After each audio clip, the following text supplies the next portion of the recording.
Hi everyone, नमस्ते. Thank you so much मेरो YouTube च्यानलमा यति धेरै माया देखाइदिनु भएकोमा. आजको चाहिँ मेरो कुनै भ्लग होइन, आज चाहिँ के भन्ने यसलाई गफ जस्तो भन्न मिल्छ कि. तर मैले एकदमै एउटा इन्ट्रेस्टिङ स्टोरी पढेको थिएँ क्या, अनि त्यो मलाई ठ्याक्क हजुरहरूसँग सेयर गर्न मन लाग्यो. म अहिले चाहिँ घर निस्किन लागेको थिएँ अनि अनि अनि I thought why not record it. किनभने त्यो अर्को जुन मेरो भ्लग अपलोड गर्नुपर्ने तिनीहरू एडिट गर्न बाँकी नै छ, अनि आइएम बिट अकुपाइड, अनि मैले एडिट गर्न पाइरहेको छैन. यो चाहिँ म वान लाइन सरर कट नगरिकन हाल्न सक्छु नि त, अनि एडिट पनि गरिराख्नु पर्दैन. त्यही भएर के भने अलिकति सर्टकट बाटो जस्तो. त्यस्तो पनि होइन, मलाई खासमा यो स्टोरी सेयर गर्न मन लागेरै यो रेकर्ड गर्दैछु म अहिले. यो स्टोरी चाहिँ के को बारेमा हो भने नुनको मूर्तिको कथा हो क्या. एकदमै इन्ट्रेस्टिङ छ. म चाहिँ सानोदेखि नै एकदमै के भने क्युरियस स्वभावको मान्छे. म चाहिँ जहिले पनि सोच्थेँ कि मान्छे किन जन्मिन्छ होला, किन मर्छ होला, what is the purpose of our life. यस्तै सोच्थेँ. अनि खासमा यसो सोच्ने हो भने यो युनिभर्स, यो वर्ल्ड नै कस्तो म्याजिकल छ कि. If you just stay still and observe everything, it's really magical. सोच्ने हो भने जन्म र मृत्यु जुन जीवनको यो दुई धार छ, यो आफैमा एकदमै रहस्यमय म्याजिकल चिज छ. अब सामान्य सोच्यो भने सामान्य जस्तो पनि लाग्छ, तर अब हामी यसो सोच्यो भने आमाको कोखमा रहँदा हामी एउटा सानो के भन्ने मासको डल्ला त हो नि, तर त्यहाँ प्राण कसरी आउँछ होला. अनि हामी बाँचुन्जेल दुई मुठी सासमा हाम्रो प्राण अड्केको हुन्छ, अनि यो प्राण जाँदाखेरि फेरि हाम्रो जुन भौतिक शरीरले पनि शक्ति गुमाउँछ. त्यो प्राण कहाँ जान्छ होला, त्यो प्राण कसरी आउँछ होला, यसको सोर्स के होला, द अल्टिमेट ट्रुथ चाहिँ के होला त. के भन्छ अल्टिमेट ट्रुथलाई? ब्रह्म ज्ञान भन्छ नि. ब्रह्म भन्ने के होला त? अल्टिमेट ट्रुथलाई अर्को के भन्छ, जोस् अहिले मेरो दिमागमा आएन. बट जोस् यो अल्टिमेट ट्रुथ भनेको के हो, ब्रह्म भनेको के हो भनेर मान्छेहरू कति जान्न खोज्नुहुन्छ. अनि कतिजनाले म एकदमै स्पिरिचुअल मान्छे हो, आध्यात्मिक मान्छे हो भनेर भन्नुहुन्छ. तर खासमा स्पिरिचुअल भनेको कस्तो खालको स्वभाव हो त? स्पिरिचुअलिटी भनेको के हो त? ब्रह्म भनेको के हो? अल्टिमेट ट्रुथ भनेको चाहिँ के हो त भन्ने प्रश्नको उत्तर चाहिँ यो जुन अघि मैले भनेको थिएँ यो कथामा सायद हामीले पाउन सक्छौँ होला है. सो यो मैले पढेको एकदमै रोचक किताब छ. The gospel of Shri Ramakrishna भन्ने एउटा बुकबाट साभार गरिएको एउटा कथा हो, जुन मलाई हजुरलाई सुनाउन मन लाग्यो. यो कथा चाहिँ एकदमै इन्ट्रेस्टिङ छ, जुन मैले 10 चोटि भनिसकेँ. I'm sorry to repeat again and again. एकदमै सरल तर धेरै गहनता बोकेको पनि छ है. एउटा नुनले बनेको मूर्ति या आकृति या त गुडिया के भनेर भनौँ, जस नुनले बनेको मूर्ति भनौँ न, त्यसको कथा हो है यो चाहिँ. एक दिन के भएछ भने एउटा नुनको मूर्ति चाहिँ समुद्रको गहिराई नाप्छु भनेर निस्कियो रे.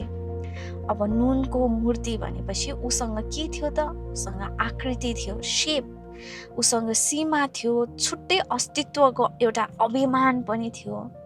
अनि अगाडि थियो समुद्र, एकदमै असीम, मौन, साइलेन्ट, बिना कुनै प्रमाणपत्र, एकदमै पूर्ण. मूर्तिले सोच्यो म यसलाई नाप्छु. त्यही बाटो सुरु भयो भ्रम. किन भ्रम भनेदेखि समुद्रको मापन गर्न अघि त उसले खासमा स्वयंलाई बचाउन आवश्यक थियो नि त.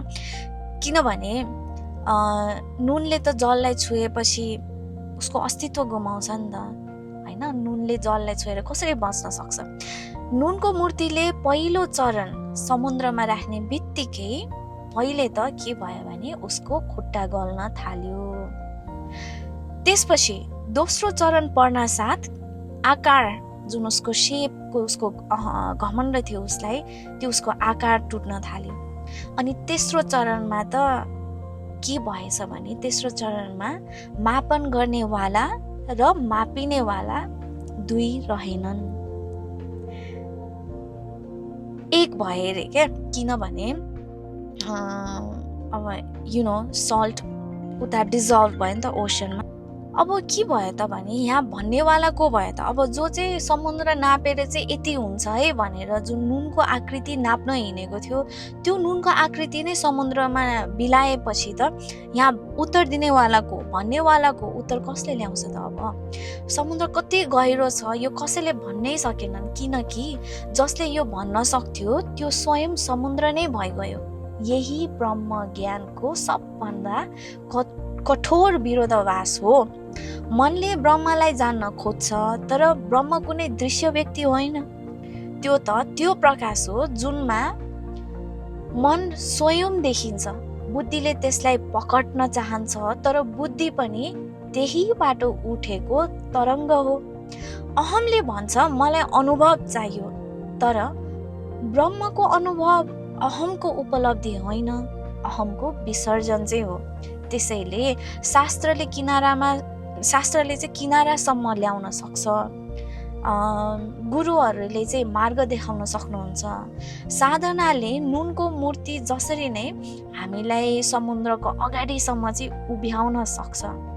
तर श्री रामकृष्णले भन्नुभएको जस्तै ब्रह्म के हो भन्ने आध्यात्मको अन्तिम खोजमा चाहिँ के हुन्छ अरे भन्दा अन्तिम चरणमा कुनै विचार नै उठ्दैन।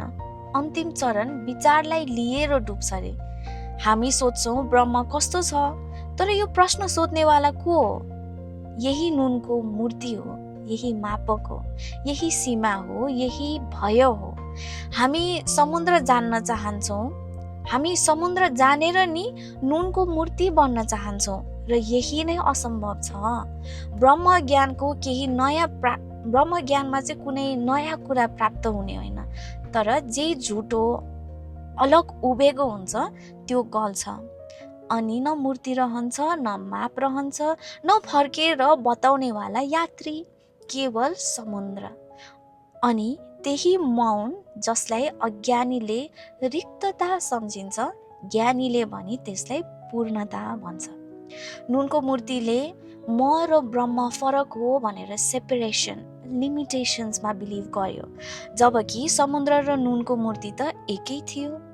माइन्ड र इगोले जहिले पनि मेजर गर्न चाहन्छ, माप्न चाहन्छ, एक्सपिरियन्स गर्न चाहन्छ, बट ब्रह्म कुनै ठोस वस्तु होइन। यो त एउटा लाइट सरह हो, ज्योति हो, जसमा इगो बिलेर जान्छ। हामी ब्रह्म के हो भनेर सोध्छौँ, तर थाहा पाएर पनि सेपरेट बस्न खोज्छौँ। तर विभिन्न उपनिषदले भनेको जसरी नै जुन दिन ब्रह्म साँच्चीकै जानिन्छ, त्यो दिन जान्नेवाला रहँदैन। It's actually an experience beyond mind's grasp, revealing the true nature of limitless consciousness. यही नै रामकृष्ण परमहंस योगीको नुनको मूर्तिको प्रहार हो। हजुरहरूले यो कथाबाट के बुझ्नुभयो, कसरी बुझ्नुभयो तल कमेन्ट गर्नु होला। तर मैले बुझेको चाहिँ सायद मैले बुझेको नि म भन्न सक्दिनँ होला, र मैले बुझेको पनि त्यो इनफ छैन होला, because it is so profound actually. जसरी बुद्धले नै भन्नुहुन्छ नि, तिमी स्वयंभित्र नै बुद्ध छ, तिमी स्वयं नै बुद्धत्व प्राप्त गर्ने पोटेन्सियलमा छौ भनेर भन्नुहुन्छ नि। त्यही भएर अहम ब्रह्म भनिन्छ नि, त्यही भएर हामीभित्र नै त्यो दिव्यता पनि छ भनेर भनिन्छ, जुन हामीले आई डोन्ट नो कति जन्ममा कसरी प्राप्त गर्न सक्छौँ। बट सायद यो कथाले पनि भन्न खोजेको त्यही नै होला। विचार आउँदैन, सेपरेसन्स हुँदैन, लिमिटेसन्स हुँदैन when you are one with the divine energy, divine self। तर सेल्फ भन्ने चिजै हुँदैन भनेर भने चाहिँ यहाँ आइम सो सरी, म अहिले कस्तो रसमा छु। I just thought of recording it. म नेक्स्ट टाइम फेरि यसको मेरो आफ्नै पर्सपेक्टिभ के छ भनेर म बनाउने ट्राई गर्छु, if you guys are interested. अहिलेको लागि चाहिँ मैले चाहिँ के बुझ्नुभयो हजुरहरूतर्फ छोडिदिएको छु, र मैले चाहिँ के बुझेँ त्यो म कुनै अर्को भिडियोहरूमा अलिक काम माइन्डमा म सेयर गरौँला हजुरहरूसँग।